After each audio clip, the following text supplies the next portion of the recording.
Recently, I posted up a question on my community tab to ask you guys what kind of videos you would like to see a little bit more of. Because to be honest with you, I've been feeling, I wasn't quite sure because I would put something out and it would come to kind of lukewarm responses. And I'm not sure if it's because the content isn't what people are looking for or searching for, or it's just that, I'm not good at it. I don't think it's that one, but I wanted to make sure that I'm putting out content and videos that people appreciate. Now, I am always going to do whatever I want when it comes to videos, but I am open to suggestion, and that is why we're going to talk today about the most popular topic in that question, in that poll, design fundamentals. But I'm going to do it with a little bit of a twist. Let's go! What's going on, everybody? My name is Dave Connery. I'm an artist designer based in Southern California, and today we're going to talk about editorial page layout fundamentals. God, that sounds so boring, but I'm going to do my best to make it not boring, because not only am I going to show you the fundamentals of design when it comes to page layout, I'm also going to show you how you can take the basics, the stuff that you learn out of design school, or the stuff you may learn in channels like mine, and then turn it up on its head so that you can become a better designer. I've had this pervasive thought for a while that while looking at things online, whether it's Instagram or Behance or Pinterest or wherever I see design projects, a lot of times there's some decent design being put out, but it's almost as if there's this sense that nobody is getting any kind of mentorship from an experienced designer. They're not getting any kind of like over-the-shoulder look saying, this is looking really cool, but what if you tried this instead? I think this has to do with the fact that so many people coming out of design school don't really have design jobs, and so they're going into freelance work themselves, or they're just starting their own design gig, whether it's doing print on demand or whatever it is that they're doing their own thing, but they don't have anybody sharing with them some thoughts about what makes design good, or what can take a design to the next level. And I think that's kind of what I'm going to try and do a little bit more here. I don't know how successful I'm going to be with that, but I think I nailed it on this one. So let's get to it. Into the screen. What you see here is the first version of an editorial layout I created, and it is boring. It is boring. It is dull. It's like something you would read in a tech manual or like an industry magazine about music. Now, I made it boring on purpose, but if you look at the page, it is sound when it comes to design. And I don't mean sound like sound. I mean like it is solid as far as design goes.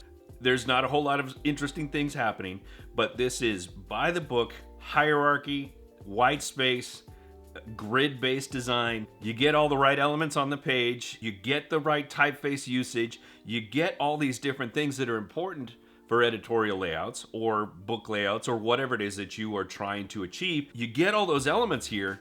They're just not they're not cool, but let's break it down so you can see what I've got going on here. You can see all this stuff. You see my grid going on here. This up here, this jump head, I think they call it different things in different places, but that's that jump head right there. You can, leads people into the type of story. So if somebody's an avid reader of your magazine, then they always know like, oh, it's this type of story here. I think this happens a lot, especially when you have magazines that have a bunch of different departments or a bunch of different types of content. Like you'll see this in Esquire, you'll see this in Popular Science. I don't think it's necessary all the time, but it may work for whatever publication you're doing. Just make sure that when you put something up there, just make it enough to get people the information, because sometimes people will drop things in there and it'll just look like every design trick in the book landed on that top left corner. My headline is pretty basic. My subhead is also really basic. And the one thing I wanted to note here is that I kept it at a very specific size. You can see it at 48 points here. I could have taken it all the way to the edge, but if I'm trying to be consistent with my magazine from page to page to page, this is going to be a style and not just me putting type on the page. This is going to be a headline style, and it's going to be that 48. And if I want to be consistent, it's going to stay that 48 because I want that element to be pervasive every time somebody goes into it. Same thing goes for the subhead. It is 14 points and it will always be 14 points. And if I wanted to make some adjustments, I could adjust the kerning or whatever. Or if I wanted to, it broke in a weird way, like let's say it went like that because of the sizing or the spacing of that subhead, I could always just move this over and bring like that and then make some adjustment to the design that way. Here's my byline, my story, my photo, and then our main photo here with an inset photo and a caption. Everything is to grid. Well, sort of two grid. This was originally, I think I meant to make this a little bigger because I changed the gridding on this. And so we'll fix it right there. I'm going to make this grid based on that column line right there. Let's break out my rulers, Command R. I'm gonna put that grid line right there. Of course, it's not showing up. Where's my grid lines? There we go. I'm not snapping because I'm trying to get away from that. Personally, that's a personal choice. Some people may want to, but I'm not doing it. And I'm just eyeballing. Why am I not snapping anymore? I don't know. I watched the David Carson masterclass, and it's just this pervasive thought that's running in the back of my head that maybe snapping is hurting our attention to the design. Maybe it's like requiring us to like, oh, just accepting that when something snaps that it's in the right place. And sometimes that just doesn't, it's just not the case. But anyway, we're doing it here. Well, I'm not snapping, but I'm definitely aligning to the grid. That would be something he doesn't want you to do either. But still, in fact, actually, now that I think about it, my image is actually off the grid too. I think I probably moved this a little bit. I nudged it at some point. I've got my 3 columns of text, and I've got my folio, my page folio down here like that. And so when you look at the whole page, and I'll take over out of the way the grid so you can see it. When you look at the whole page, I've got my hierarchy in check. I've got my spacing. I probably come up a little bit on there. And these are things that I would tweak before I went to print. Just like changing all that stuff, make that, drop that down, maybe drop that down a little bit. Just kind of bringing it down to make sure that my spatial relationship of all the things are good. And everything looks relatively clean. If I had to stick to this particular type of template for my magazine publication, then it's solid. There's absolutely nothing wrong with this. It's not great, but it's not bad. But what if you worked for a cooler magazine and had the exact same story? Now this layout reminds me of something you might see in a rock and roll magazine. Again, not super crazy, not ridiculous, not like, oh my God, what the heck's going on with that page? But definitely a little bit more adventurous. You know, we pushed the type to the edge. We've kind of made some hierarchy adjustment to kind of put emphasis on this. And some people would say that this guy makes should be a little bit smaller in relationship to the word music, but I just wanted it to be that way. And part of the reason I wanted it to be that way, you see right here, this is lined up. Well, it's pretty close. It's like if I zoomed in super tight, it's not exact, but it's close enough to be on the grid. And when I say aligned to grid, I don't mean everything has to be on the grid alignment. Of course, I can't see it with the image there behind me. But when I look at the grid here, it doesn't mean that everything pops onto a grid line. It just means that I'm acknowledging that there is a grid to everything, and certain things get aligned just for visual, there's just a little bit more continuity. And if I moved it just a little bit to the left or to the right, it would just feel a little bit like, and you wouldn't necessarily notice it, but there's like this it's just a little bit of like off, right? It just feels off. And so I wanted to make sure that that was lined up like that. And that's why I chose the type size for these two. Now you'll notice if I go back up here, I haven't really changed anything as far as like the styling of the type. The type is exactly the same. This is bold and this is regular italic. Basically, I have the exact same typeface. It's a little bit bigger, and I just made it to be a little bit more congruous with what's happening here on the page. I dropped this little line in here, and you can see there is a line up here. There is a little break line there. And I brought that in here like this. Now, here's the other thing. Okay, so I didn't necessarily align to grid, and maybe that's not where that belongs. So maybe if this is where I was, maybe what needs to happen here is this. And so this way I'm aligning that to the grid, and then this is just slightly off the grid. I've got my byline here, which I'm gonna move down just a tad because I'm always making tiny little adjustments as I go. I've got my body of text, and here's the thing. Instead of a drop cap, I've kind of put more, it's been a while since I've been in the magazine game, so I forget what they would call this when you would do an enlarged first sentence or whatever. So I enlarged the first sentence and let the rest of the type flow as normal. Now you'll notice that I don't have as much text as I do up on this page. I've only got this one single paragraph, and then I've got these arrows leading people to the next page. And that's because I just didn't need to have, I don't feel the need to have this much stuff. I only want enough to get people's interest and then lead them with that arrow over to the next page. Because I want them more visually stimulated to continue reading. Now maybe this is a left page, and so they can automatically just jump over and start looking at the next page. And if that were the case, if they were on a spread, I'd probably remove that arrow, and they would just automatically get that there's something going on. Or it means they have to turn the page and go to the next one. And I took the image here, and I kind of turned it on its head a little bit, kind of tilted it to the right, or to the left rather, and then painted in this little texture here, so that I could drop a caption in, and if you look at it, the caption is aligned to the image exactly. And maybe I'll move this down here just a tad, but the angle is exactly the same. So when you look at it, even though it is aligned to each other, it looks off the grid because it's pushing off the page and it's angled and all that. So it just creates a little bit more visual interest when I do this. I'm using the grid to my advantage as much as I can, but I'm breaking the grid where I feel would make it a little bit more interesting. Is this the greatest page design ever? Yes. No, it's not. But because I've got one that I feel is even better.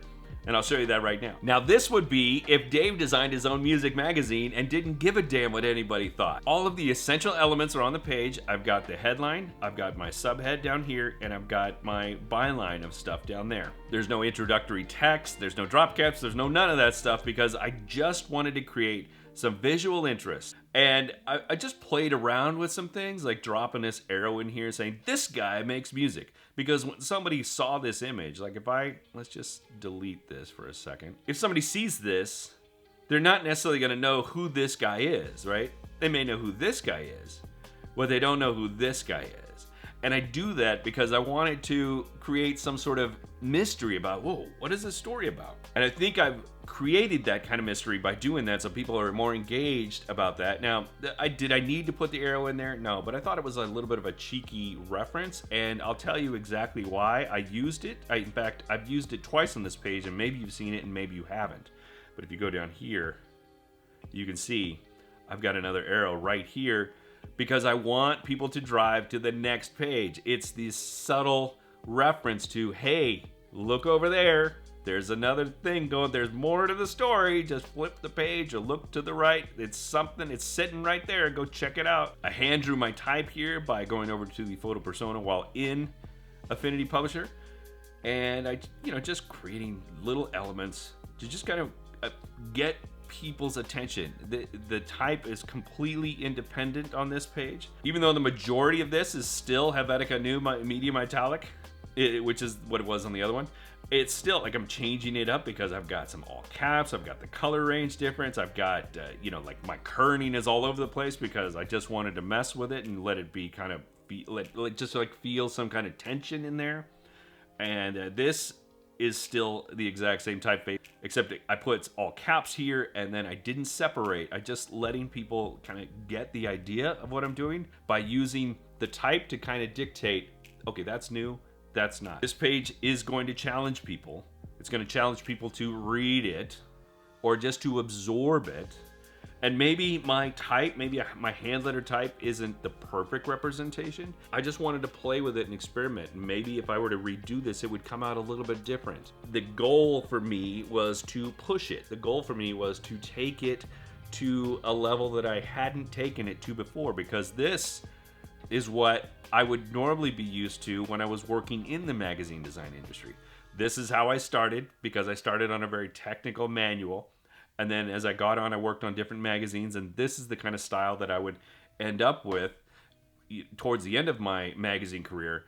And then this is kind of a representation of the work I would do for myself when I'm designing things or making art or whatever. I'm using that knowledge and turning it into an editorial page. If somebody wanted to hire me as an art director for some big wig magazine, this is the type of work I would want them to hire me for. Not this and not this. Now here's the real lesson. What are the consistencies behind all three of these designs? Hierarchy. The use of type in a way that makes it representational of the magazine that you're working on. No matter if I'm working with this image or this image or this image, aside from the hand letter type, everything still fits the template or the style of that magazine. But it all works together. And so I could have a layout that looks like this in the beginning of my magazine, and probably wouldn't because it's boring. But then I could turn around and have something like this in the feature. Hierarchy, spatial relationship, keeping to the styles where you can so that people feel comfortable as they're reading through the pages. I've been through magazines where they change it up one page to the next to the next to the next, and it just like, where's the continuity? I need some continuity. It doesn't have to be everywhere. It doesn't have to be on every single page, but there should be something that kind of makes the connection that we're talking about the same, we're reading the same magazine as we're going through. And so that's pretty much it. That's the gist of how I go about my design thinking. I actually do this sometimes where I will design something super basic so that I can say to myself, like, okay, I've done that. Now let's crank it up a notch. And sometimes I even crank it up a notch more. And sometimes even crank it up a notch more. I don't even want to know what that would look like, but that would be pretty crazy on this page, right? And could I turn this up even higher? I don't know, probably. Not going to, but I could. Probably. Before I go, guys, I want to introduce you to a book that every single page designer should have in their arsenal. This book is what you should be reading, or at least referencing, on a regular basis. Making the Grid, Breaking the Grid by Timothy Samara. This is an industry standard book. If you don't have this book, you don't have this book and you need to go get it. I'll put an Amazon link in the description below. And yes, it'll be an affiliate link, but so what? You need this book. Let me tell you why you need this book. So the first half of the book is basically all these lessons about grids. And it has some very practical knowledge about how certain things are laid out, how certain pages are laid out, how certain magazines are laid out. And it works really well. And I think there's even web stuff in here too, and manuals and magazines and books of all sorts. But then you get halfway through the book and it's basically like say, hey, yeah, screw the grid. Do whatever you want, but still maintaining the design fundamentals about how these two things work together, the grid and the non-grid, and how they work together to create really interesting pages. Again, link in the description if you want to check out the book. Don't have to, but I highly recommend it. I've gone on long enough, so that's gonna do it for this time, folks. If you have any questions about anything I talked about, complain about how my mouse moves too much. Somebody actually said that to me. You're moving your mouse too much. It's confusing. And I'm not trying to build a tension bridge here. I'm not trying to build rocket ships to the moon. This is page design. Anyway. I love you viewers. I love you all, even the ones that do complain. But if you have questions or thoughts or whatever, drop them in the comments below and we'll have a conversation. We'll have some discourse if necessary. We will get to the bottom of things. While you're headed down there to the bottom, make sure you hit the like button, subscribe if you haven't done so already, hit that bell because you never want to miss a thing, and share this with all of your page design loving homies. Okay, I'm out. Hey, if you want to check out what I've been doing in my studio, check out that video from my other channel right there. And that one down there, YouTube thinks you'll like that one next. Thanks very much, guys. I really appreciate you. Have a good weekend. Be good today. Be even better tomorrow. See ya.